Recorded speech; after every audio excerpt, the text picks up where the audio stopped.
So we had to decide from the beginning what things were comparable between Aiden and Marcus and what things would be different. We focused on parkour. We wanted Marcus to be a lot better at parkour than Aiden. And we're not talking about just like climbing on things, but like being able to like flow and chain moves together. So he's a pretty good fighter, but he's got some interesting quirks too. He's a more expressive guy. We've tried really crazy. We got it. The new idea for hacking in Watch Dogs 2 is to let the player create his own solutions. We're adding a lot more depth to hacking. So you have a lot more control, a lot more flexibility in how you hack the world. So one big category of hacking in Watch Dogs 2 is the entire branch of pushing remote controls to its limit.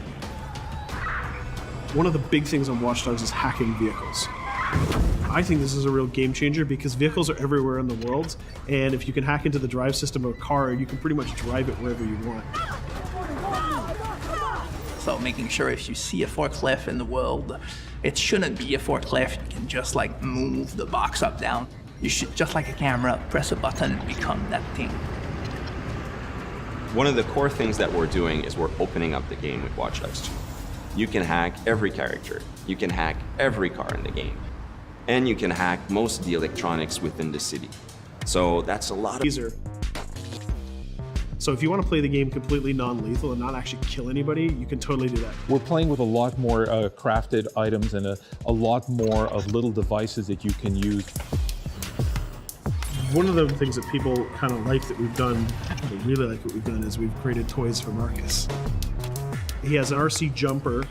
It's got little wheels, and it's even got this little robotic arm that he can sort of deploy, and he can interact with things. He can unplug things and replug them and take out screws. It's a neat little toy. And then the other gadget he's got is this quadcopter. And it's more about scouting and being the eye in the sky. First person view on it is incredible because you're just zipping through the city. It feels like you're flying. Well, you are flying. In multiple ways. For example, I could hack one person and distract them, have their phone ringing so they look at their phone to create a distraction. Later on in the game, you'll also be able to do things we call mass hacking, which is, well, why only hack one if you can hack them all? There's one thing that I really believe about Watch Dogs players is that there is no Watch Dogs player. There are many types of Watch Dogs players. You should be deciding how you want to play the game. So that means you can play a mission full gun blazing, that's the way you like to play, full stealth, or through hacking only, project yourself in computers, take control of electronics, influence people, and try to get to your goal that way.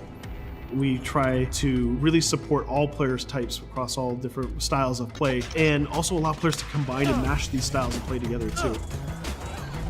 If you've been playing a certain way for a while, we want the game to kind of challenge you to try different things, but also not force you into playing the game a certain way.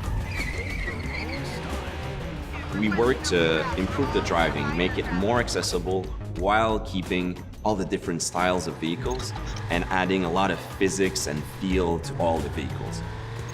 So we keep the depth, but have more accessibility. The team is super happy with the result we've had, and I hope gamers will be just as excited.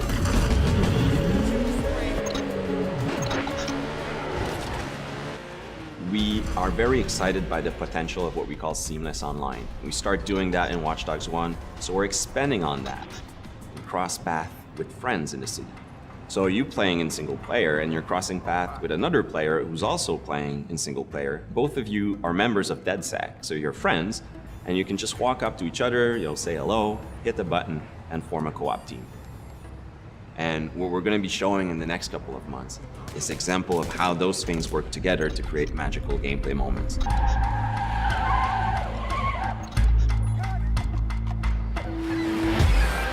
The city of San Francisco and the whole Bay Area is exciting. It's vast. You're going to find a ton of things to do that are unique to you. Basically build your own moments. You know, create a situation that you start laughing at and you say, wow, this happened, and you want to share it with friends. You don't want to just be like a roller coaster or a theme park ride where I go through all the same beats as everybody else. You decide what you want to be spending your time doing. That can be multiplayer, that can be focusing on stories, that can be just exploring the world. Whichever activity you do, we're going to make sure you get rewarded to get you closer to the end game. That's kind of the promise we're making to gamers.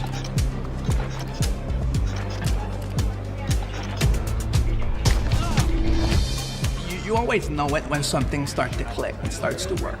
Everything changed. You stop seeing individual components, animations, or texture maps or vehicles. You just start to see the experience as a whole. It changes on the floor.